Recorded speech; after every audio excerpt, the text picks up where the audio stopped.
आज देखते हैं तुर्क आक्रमण और दिल्ली सल्तनत की स्थापना। देखिए, इसमें दिल्ली सल्तनत की स्थापना बताई जाएगी, न कि दिल्ली सल्तनत के जो संस्थापक हैं उनके बारे में विस्तार से बताया जाएगा। उनके बारे में जो विस्तार से जब बताया जाएगा अगली वीडियो में बताया जाएगा, क्योंकि जैसे कि कुतुबुद्दीन ऐबक हैं, इल्तुतमिश हैं, ये जो शासक हैं इनके बारे में अलग से बनाया जाएगा। बस सिर्फ स्थापना तक ही ये सीमित रहेंगे। तो देखिए,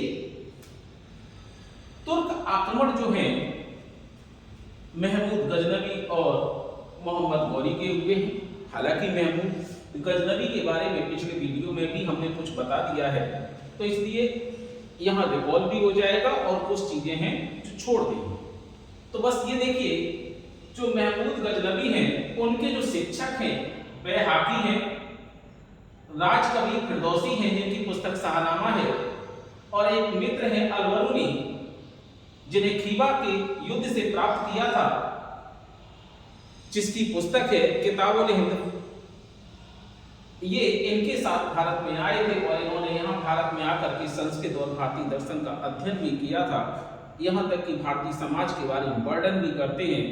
यहाँ के सूत्रों को अल्लम गल्लम शब्द से संबोधित करते हैं और यहाँ तक कि बताते हैं कि सब कुछ है, छुआछूत वगैरह सब कुछ है, लेकिन स्त्री या कन्या जो होती है वैवाहिक दृष्टि से अछूत नहीं मानी। और भारतीयों के युद्ध में पराजित होने का कारण भी उन्होंने बताया था कि युद्ध में भारत में केवल क्षत्रिय लोग शामिल होते हैं, जबकि विदेशियों में ऐसी कोई व्यवस्था नहीं है। विदेशियों में सभी लोग जो युद्ध करने में माहिर होते हैं उन या युद्ध करने के लिए योग्य होते हैं शारीरिक रूप से, उन्हें वो शामिल होते हैं। जबकि यहाँ पर क्षत्रियों का कार्य है युद्ध करना, यानी कि ब्राह्मण, वैश्य और शूद्रों को इसमें वो स्थान नहीं मिलता है, ना वो युद्ध करते हैं, ना उन्हें महत्व दिया जाता है। इसलिए ये भारतीय लोग युद्ध में पराजित होते हैं। और एक और बताते हैं कि भारतीयों के पास एक तीव्र गति से बढ़ने वाली सेना नहीं है, जिसकी वजह से भी ये पराजित होते हैं। बहुत सी बातें बताई हैं, लेकिन इनके बारे में और भी बातें जाने कि भारत पर 17 बार जो आक्रमण बताया है, 17 बार आक्रमण, ये सर हेनरी इलियट ने बताया है। हालांकि एकदम सही नहीं है कि भारत पर इन्होंने 17 आक्रमण किए, इसके पर्याप्त साक्ष्य भी नहीं है, लेकिन ये माना जाता है कि भारत पर लगभग इन्होंने 17 बार आक्रमण किए हैं। पहला आक्रमण इन्होंने भारतीय सीमा पर किया था 1000 में, जबकि दूसरा आक्रमण 1001 में इन्होंने हिंदुशाही वंश के शासक जयपाल को पराजित किया। अब देखिए, सबसे महत्वपूर्ण आक्रमण जो है सोमनाथ मंदिर का आक्रमण। ये सोमनाथ मंदिर को इन्होंने 1025 में लूटा। इसके बारे में हमने पिछले वीडियो में भी बता चुके हैं, ज्यादा इसलिए इस पर चर्चा नहीं करेंगे। बस ये मान लीजिए कि यहाँ की जो मूर्तियां थी, इनके टुकड़ों को इन्होंने मक्का, मदीना और गजनी की मस्जिदों की सीढ़ियों पर लगवा दिया था। ठीक, तो अब इनका जो महमूद गजनवी का भारत पर अंतिम आक्रमण था 1027 में था, वह जाटों के विरुद्ध इन्होंने यह अंतिम आक्रमण किया था। इतिहासकारों ने इसे बुद्ध सिकन या मूर्ति भंजक के रूप में प्रदर्शित किया है, और कहीं इसने एक बार स्वयं को मूर्ति भंजक या बुद्ध सिकन कहा है। सिक्कों पर इसके अमीर महमूद अंकित है। अमीर महमूद, ये स्वयं को अमीर महमूद कहता है और खुद को पहला सुल्तान खुद को इसने सुल्तान भी घोषित किया। तो यह विश्व का पहला सुल्तान भी है। इसे खलीफा अल कादिर बिल्ला ने उपाधियां दी हैं, लेकिन इसने कहीं भी अल कादिर बिल्ला ने महमूद गजनवी को कहीं भी सुल्तान की उपाधि नहीं दी है। इन्होंने जो उपाधि दी है यमीन उद दौला और आमीर उल मिल्लाह की उपाधि दी है। ठीक, अब देखिए, इसके बाद दूसरा महत्वपूर्ण आक्रमण आता है मोहम्मद गौरी का। जो मोहम्मद गौरी के नाम से जो शासक बना था, उसका मूल नाम था शिहाबुद्दीन मुइजुद्दीन मोहम्मद बिन साम। इन्होंने 1063 से 1206 तक शासन किया है।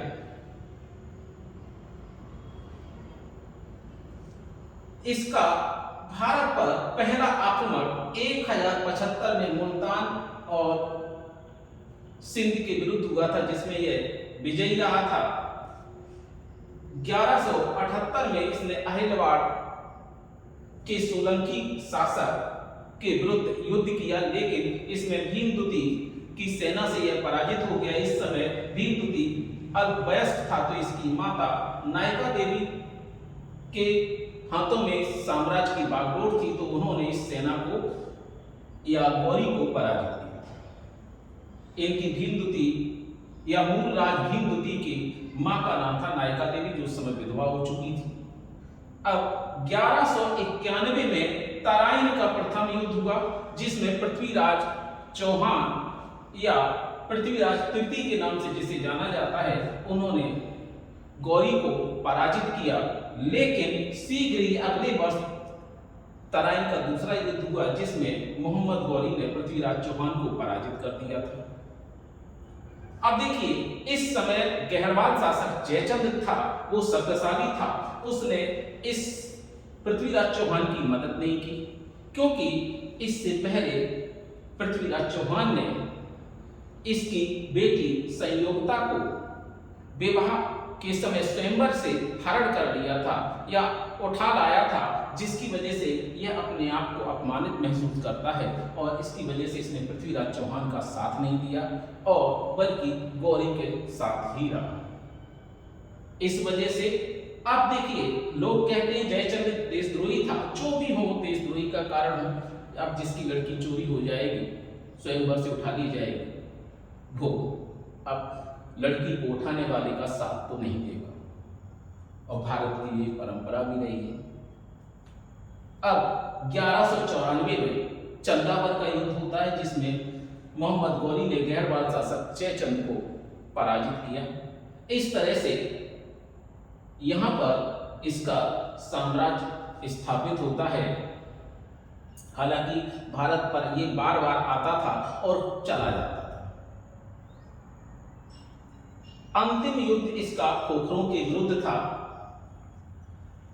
बहरहाल भारत में इसने जो साम्राज्य की स्थापना की है, उसे दिल्ली सल्तनत की स्थापना के नाम से भी जाना जाता है, लेकिन इसके एक गुलाम ने की थी। तो इसके 3 प्रमुख गुलाम थे। एक गुलाम था गजनी में शासन कर रहा था, एक उत्तर भारत में, एक सिंध और उच्च में नियुक्त किया गया। इसकी कोई औलाद नहीं थी, इसके 3 गुलाम थे और यह अपने गुलामों को ही अपने पुत्र के समान महत्व देता था। तो इसने ताजुद्दीन यलदौज को गजनी का शासक नियुक्त होता है इसकी गौरी की मृत्यु के बाद, और जबकि कुतुबुद्दीन ऐबक उत्तर भारत में नियुक्त होता है और सर नासरुद्दीन कुवाचा सिंध और उच्च का शासक बनता है। अब देखिए कुतुबुद्दीन ऐबक, इनके बारे में जान लेते हैं कि कुतुबुद्दीन ऐबक को दिल्ली सल्तनत का संस्थापक कहा जाता है। ठीक, हालांकि यह वास्तविक संस्थापक नहीं है, क्योंकि इनके समय में दिल्ली सल्तनत जिन्होंने जो साम्राज्य की राजधानी स्थापना की थी, उस समय इन्होंने अपनी राजधानी को इंद्रप्रस्थ से ले जाकर के लाहौर में स्थापित किया। इन्होंने राजधानी लाहौर बनाई थी, इसलिए इन्हें दिल्ली सल्तनत का वास्तविक संस्थापक नहीं कहा जाता है। तो इन्हें सिर्फ क्या है, दिल्ली सल्तनत का संस्थापक मात्र कहा जाता है। अब आते हैं कि तो दिल्ली सल्तनत का वास्तविक संस्थापक कौन था। तो कुतुबुद्दीन ऐबक का एक गुलाम है इल्तुतमिश, जो कुतुबुद्दीन ऐबक के बाद एक व्यक्ति शासक बनता है जिसका नाम है आराम शाह, और आराम शाह को जूद के युद्ध में पराजित कर यह इल्तुतमिश शासक बनता है। यह कुतुबुद्दीन ऐबक का गुलाम भी था, हालांकि शासक बनने से पहले इसे गुलाम से मुक्त कर दिया गया था और उसी वक्त इसने अपनी बेटी का विवाह इल्तुतमिश से किया था। तो ऐबक का दामाद भी था और दास भी था।